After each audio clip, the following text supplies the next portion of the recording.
राम राम। जय भोजपुरिया माटी, जय भोजपुरिया समाज। तो बाबा गोपालपुरिया ना ये बेरा ना एगो ऐसा खिस्सा लेके आइल बारे ना जौन सीख देवे वाला बा। जीवन की एगो गुण रहस्य पर से पर्दा उठाई ई खिस्सा, ई भोजपुरिया खिस्सा। बहुत लोग कहला ना कि भगवान जौन करे ने ठीक करे ने। सही बात बा, भगवान जौन करी है ठीक है करी है। कुछ लोग तो मैंने मजबूरियों में कहा दो, जैसे कि उनका मालूम बना कि भगवान जौन करी है वो मन ही के बा या उमें इंसान कुछ ना कर सकेला।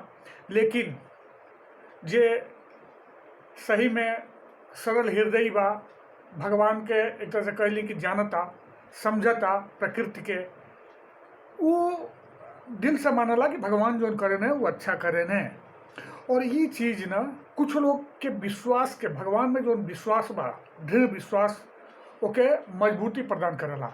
तब हम देर ना करत ना ये खिस्सा जवन बहुते शिक्षाप्रद तो बा, रौदा के बहुत कुछ सिखा जाई, लेकिन साथे साथ ना मनोरंजन से भरल बा ई। तो आई अब देर ना करत हम खिस्सा शुरू करतनी। देखी काबल की एगो राज दरबार में एक जना मंत्री जी रहना है। तो जब कुछ होके ना, अच्छा होके चाहे बुरा होके, मंत्री जी यह कहें कि भगवान जौन करे ना सब अच्छा करे ना। हर मतलब उनका तकिया कलाम रही है। जब कोनो बात होके चाहे अच्छा होके बुरा होके, जब उनके ध्यान में आवे तो यह कहे ए भगवान जौन करे ना अच्छा करे ना, मुस्कुरा के ये कहें। एक बेर का भइल कि राजा एगो तलवार निकलने म्यान में से और धार देखत रहने, कहीं को अगर जंगल में इसने शिकार कर जाए के रहे तो धार देखत रहने। तो अब वो तलवार में बहुत तेज धार रहे ना, तो उनके अंगुरिया तनी संग धैने ना तो कट गई तो लागल खून बहे। अब सब लोग केहू ना दौड़ के मने कपा या बने केहू वैद्य के बुलावे गई, केहू कोनो लेप कहल कि बाहर जाओ, और सबके मने बेचैन हो गई, परेशान हो गई। और हुए मंत्री जी रहने बेचारू, मंत्री जी के मुंह से फेंसे हुए निकल गए कि भगवान जौन करे ने एकदम अच्छा करे ने। अब राजा के कटल रहे अंगुरी, और वो बेरा राजा के बढ़ गई रीस कि सब लोग हमके लेके परेशान बा, या मंत्री जी के हुए सूझता इनके तकिया कलाम कि भगवान जौन करे ने ठीक करे ना। अब राजा वो बेरा तो बुझते बानी, गुस्सा क्षणिक गुस्सा आ गई राजा के।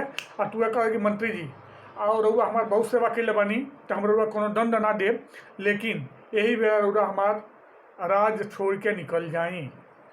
मंत्री फिर हल्का सा मुस्कियाई ना कहने ए भगवान जौन करे ना एकदम अच्छा करे ने। ये कह के मंत्री जी राज्य से निकल गई ने। अब सुनी, वो तलवार वलवार होके राजा अपन तैयारी कैल, सोका शिकार खेले जाके रहे जंगल में। राजा चलल, पहुंचल जंगल में, ओके एगो हिरन लग गए। अब हिरन आगे आगे आई अपन घोड़ा दौड़ावत ओकरी पीछे पीछे।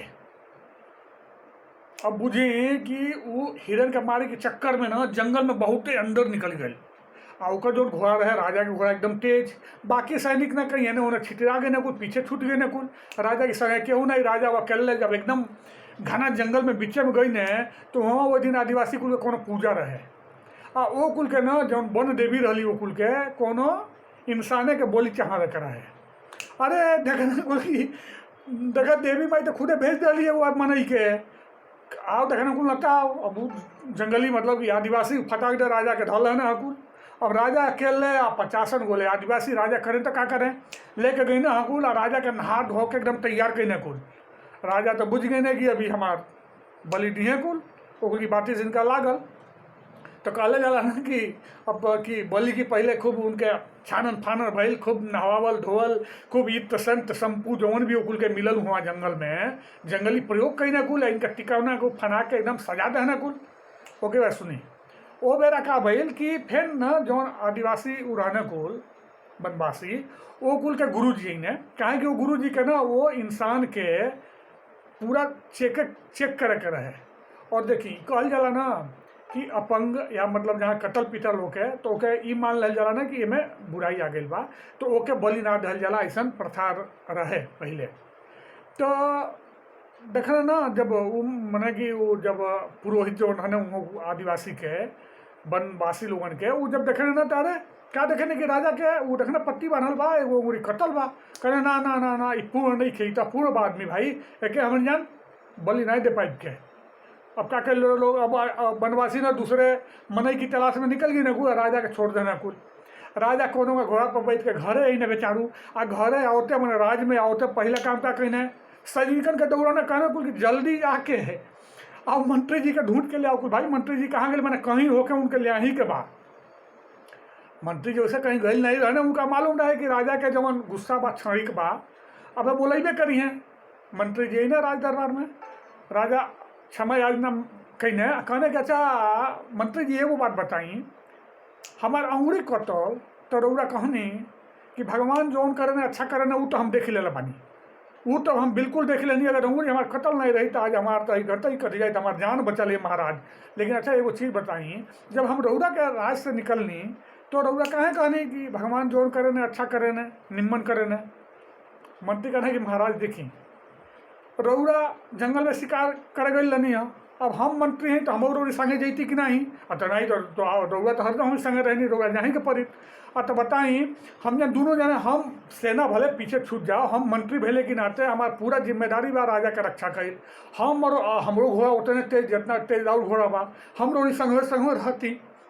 अब देखी आदिवासी के पकड़ते कुल दोनों जने के पकड़ते कुल राउत अंगूरी कतल रहे तो ऐसे छूट जाती हमार का भइल रही तो ऐसे भगवान जवन करे न अच्छा करे न हम ये कहब कि भगवान के प्रसाद मान के कहें कि प्रकृति के विधान है जौनेगा होई हाँ अपनी तरफ से अच्छा काम पूरा अच्छा काम के लिए कोशिश करे के चाहिए और सब कुछ भगवान भरोसे है करी मतलब नहीं कि बालसी हो जाए कुछ करी नहीं भगवान करी और ये नहीं करे के रउरे बा अच्छा काम करी लेकिन भगवान पर भरोसा रख के।